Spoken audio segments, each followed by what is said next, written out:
I want to go over the last part of my previous video in regards to the bad behavior of LGBTQ. I said in my previous video towards the end that when I was homeless, I saw a lot of bad behavior out of the LGBTQ community. And what I mean specifically is that I saw bad behavior within the LGBTQ community. I saw bad behavior around the LGBTQ community. I saw bad behavior from the LGBTQ community. When I say bad behavior, what I mean specifically is bullying. Something you have to understand about any sort of cultural movement is that it always has a capital agenda in its shadow. The capital agenda of LGBTQ is to sell sex changes. The more confused we men are about our gender is the more likely we are to buy a sex change. The target class race demographic of this is the straight, white, baby-faced guy who has a modest-sized penis. He is who is on the chopping block. The LGBTQ community tries to bully him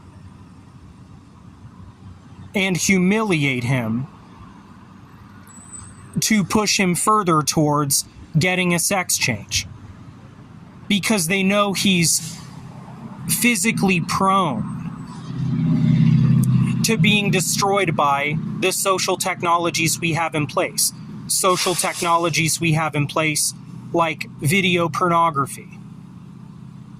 So what I saw time and time again, over and over and over again, during my time as a homeless person, during my time in California, I was briefly homeless in California. I spent a lot of time as a homeless person in Austin, Texas. And what I saw time and time again, over and over again, was LGBTQ radicals trying to bully the straight, white, baby-faced guy who has a modest-sized penis, or more specifically, the morally conservative, straight, white, baby-faced guy who has a crooked, modest-sized penis. If we want to go deeper into this, we look at Yornist Eugenics, the dark web database, and we look at Marius Gustafsson.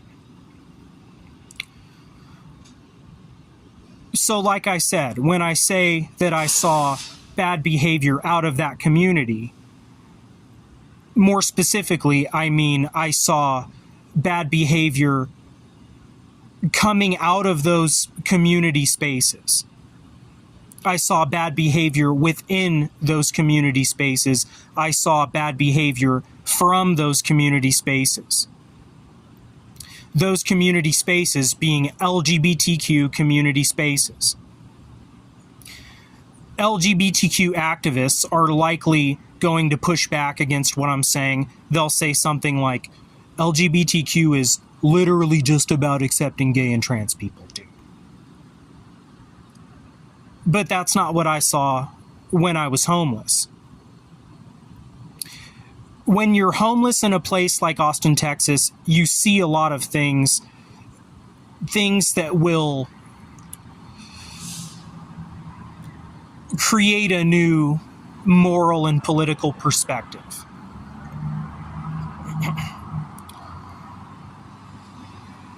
And so that's what I mean when I talk about the bad behavior of LGBTQ is bad behavior from people coming out of those LGBTQ community spaces.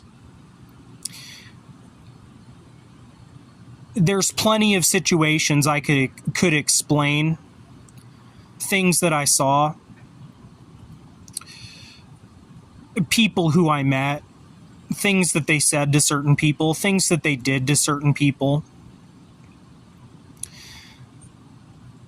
I'll save that for another time, but that's what you need to, so you just need to understand that any sort of cultural movement has a capital agenda in its shadow. Pornography creates penile trauma and insecurity in men. LGBTQ tries to further confuse men about their gender.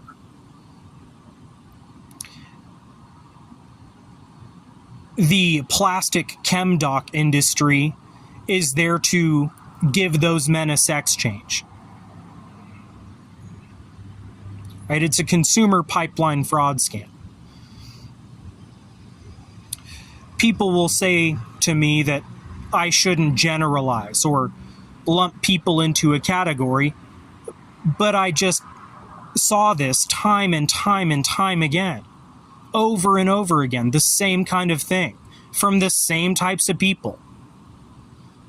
So at this point, for my own safety, I'm not going to associate with those people unless we are at work, you know. And at work, I will be tolerant because I'm getting paid to be there, you know. But as far as my personal life, I won't associate with those people. I won't associate with those people because I have to protect myself, especially after all that I saw when I was homeless.